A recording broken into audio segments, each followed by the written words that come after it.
Yes l'équipe, j'espère que vous allez bien. On va reprendre quelque chose d'un peu plus récent qu'hier.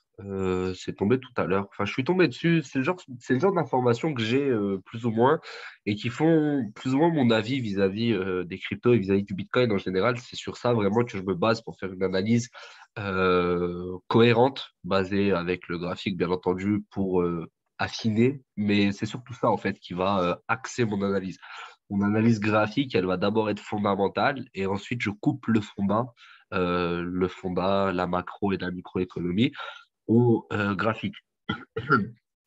Ça, c'est quelque chose d'assez important à voir, à notifier et à comprendre pour une raison assez simple, c'est que savoir où la majorité des gens a acheté, ça peut nous permettre d'anticiper là où le prix peut aller.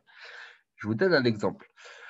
Si on prend en compte euh, Si on prend en compte, attendez, juste là, vous voyez la configuration qu'on a ici, chute, hausse mèche, retracement, potentiel doji weekly.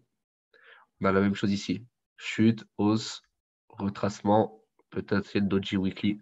Et c'est quelque chose d'assez intéressant à notifier, puisque on pourra avoir alors ce que j'avais annoncé ici, c'est-à-dire récupérer le mouvement LTC de l'époque. On pourra l'avoir aussi là. Donc à la hauteur du Bitcoin, bien entendu, c'est-à-dire comme ça potentiellement. Et au niveau du mouvement principal, c'était celui-ci qu'on avait, donc le blanc, tac, copier, Bitcoin, là. Donc ça, et il faut juste que je le retrace un petit peu. Mais bon, vous comprenez là où je veux en venir, dans tous les cas, il n'y a pas besoin d'être trop illuminé pour capter ça. Euh, En dehors de ça, la notion de macro, micro et fondamental général. Donc, si on sait que la majorité des gens ont acheté à 24 000, 24 000, où est-ce qu'on est? Donc, par là, ça veut dire qu'au-dessus de 24 000, la majorité des gens sont au profit. On prend l'exemple des banques, ou si on prend juste la réalité des effets de levier.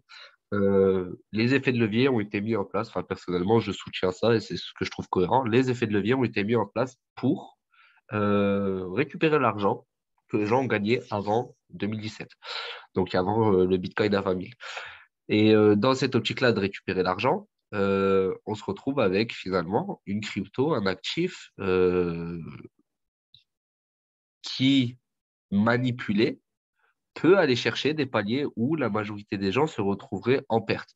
Bon, les gens qui ont acheté en spot, en général, ça devrait le faire. Si ça passe de 24 000 à 20 000, on va être honnête, c'est pas très très grave. Quoique, pour certains, c'est quelque chose d'assez gravissime, pour une raison assez simple, hein. C'est que quand on regarde le graphe, on se rend compte que ceux qui ont acheté à 25 000, j'arrondis à 25, on fait donc 25 jusqu'à 50, on est à x2, jusqu'à 65, on est à x2,5. OK? Donc les personnes qui sont allées, on est quasiment même allé jusqu'à 70. Donc les personnes ont vu un x2,5 en quelques mois. Sur un 25 000, c'est quand même pas mal parce qu'ils sont passés de 25 000 à 65, 67 000 dollars, disons 70 000 pour arrondir. C'est plutôt joli. Ça fait une plus-value de presque 45 000 dollars, ce qui est quand même intéressant et pas mal du tout, en sachant qu'on parle de ça en quelques mois, même pas une année complète. Donc, c'est quand même une plus-value assez intéressante. Et là, on parle vraiment de quelqu'un qui a mis que un Bitcoin. Si on prend en compte, par exemple, je sais pas, le prix de l'immobilier, 240 000 euros pour un appartement, encore une fois, pour arrondir, ben, c'est pas 45 000 que la personne fait en profit, c'est 450 000.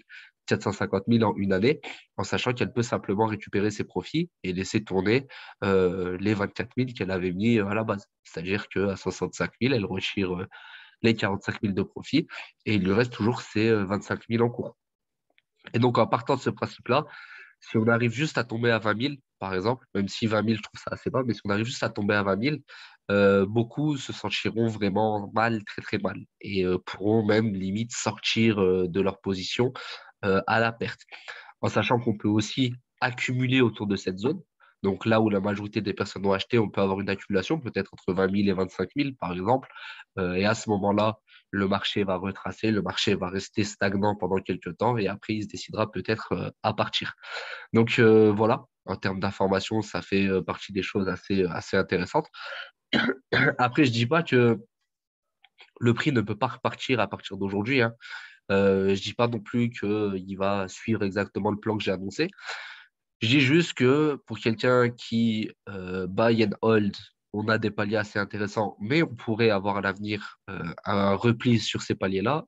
Pour quelqu'un qui veut trader en pump and dump, bon, avec ma définition de la chose, bien entendu, c'est-à-dire acheter, revendre plus haut, racheter plus bas, revendre plus haut, de manière assez régulière, enfin, en weekly, monthly, ça va le faire peut-être 2, 3 fois par an. Ça peut être aussi une bonne chose et un bon moment, par exemple, là, d'acheter, parce que si on repasse de 100 à 300, par exemple, sur l'e-gold, bah, on fait un x3. x3, 2, 3 fois par an, c'est ultra acceptable. Si on part du principe qu'on achète à 100, on achète une fois à 100, on revend un x2, on est bien. On rachète à 100, donc là, dans le secteur, on est dans le rouge pendant quelques temps. Mais si on accumule ou si on achète chaque semaine, 1, 2, 3, 4, 5, 6, 7, 8, 9, 10, on a quasiment 12 semaines. Disons 12, comme ça on comprend, donc ça fait 3 mois. 3 mois avec la possibilité d'acheter tous les mois, c'est-à-dire qu'on termine peut-être avec 3 e-gold à 100 dollars et enfin à 100 dollars de moyenne parce qu'on est entre 70 et 100 et on se retrouve à revendre à 200 par exemple, 200 ce qui est acceptable ou viser le plus haut précédent. Donc là, c'était 250 par exemple. Donc ça nous fait 2,5 en multiplication, ce qui est correct. Et la troisième fois de l'année, ça aurait été ici, pareil, ça revient à 100 et on refait x3. Donc x2, x2 et demi. Et là, ici, x2 et demi encore une fois. Ou attendre, comme je vous le dis, le 500 par exemple, ça pourrait être cohérent, même si je ne le vois pas aller au 500 de suite. Mais disons que ça pourrait être cohérent. Et dans ce cas-là, bah, c'est un x5 qu'on va chercher. Donc c'est assez acceptable, en sachant qu'on a toujours notre bague principale, notre sac principal avec, je sais pas, 20% qu'on garde de côté, ou au moins le capital investi de base. Ce qui fait qu'à chaque fois, bah, on augmente la quantité de crypto qu'on possède et qu'on garde. Et on peut aussi les mettre en staking. Si je ne me trompe pas, il y avait Maillard qui proposait de staker de l'e-gold. Et c'est intéressant. Bon, là, c'est le cas de l'e-gold. Je suis passé sur l'e-gold, mais c'est la même chose sur le BTC. Sauf que sur le BTC, les plus-values sont beaucoup plus grosses parce que bah, ici, on passe de, je sais pas, par exemple, 30 000 à 60 000, ça fait x2, mais ça fait 30 000 de profit, quoi.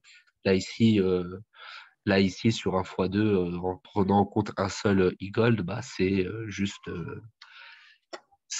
200 euros, 100 euros, enfin 100 dollars plutôt de profit. Même si peut-être qu'on peut se permettre d'investir un peu plus sur le legal et un peu moins sur du BTC au départ. Enfin bref. Donc ça fait partie vraiment des informations intéressantes. On va avoir aussi comme information intéressante ben, là où les grands ont acheté, donc là où les banques, là où les États ont acheté, là où les grosses capitalisations ont mis de l'argent. Parce que ça peut aussi nous donner, surtout les contrats à terme, là où les contrats à terme sont posés, ça peut être intéressant. Je vais pas faire durer ça plus longtemps, c'était juste pour commenter ça. Promis, je vous ferai la vidéo sur le DCA plus tard. Mais encore une fois, ça me fait chier parce que je trouve que c'est de la merde. Enfin, mal utilisé. J'ai pas forcément envie de trop expliquer comment ça fonctionne, enfin, comment moi je le fais fonctionner. Donc, disons que pour le moment, c'est assez suffisant de partager ça comme ça. N'hésitez pas à nous faire un retour sous la vidéo. Si vous voulez me contacter en privé, faites-le, il n'y a aucun souci. Je vous souhaite à tous une bonne soirée. On se donne rendez-vous un peu plus tard pour la prochaine vidéo sur le sujet. Salut tout le monde.